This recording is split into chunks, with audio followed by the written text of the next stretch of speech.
Nah, alhamdulillah. Ti benja tok tangwan ustaz, masya-Allah supalah. Ustaz duk rumah Kota Baru ni pun hujan ni pun tak ada berhenti lagi hujan. Nah, itu nikmat rahmat yang Tuhan bagi kepada kita. Kita terimalah, alhamdulillah. Dengan sebab melalui hujan ni Allah Taala akan melimpahkan rezeki. Tengok dengan sebab hujan. Nah, heret nampak dalam Facebook mana tu heret ikan apa? Pelabuk tu. Apa ekor heret dengan coleh? Ne ekor. Besar seorang ekor ikan. Masya-Allah. Itulah rezeki mari melalui hujan. Sebab tu kita jangan duk ngepek lah. Jangan duk ngepek hujan tu lebat pun ngepek. Hujan tak ada pun ngepek.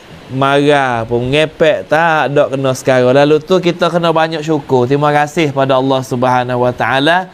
Nah, mudah-mudahan dengan sebab melalui ujian saat ini, nah Allah Taala akan cucui rezeki kepada kita. Air banjir pun tak ada apa, alhamdulillah.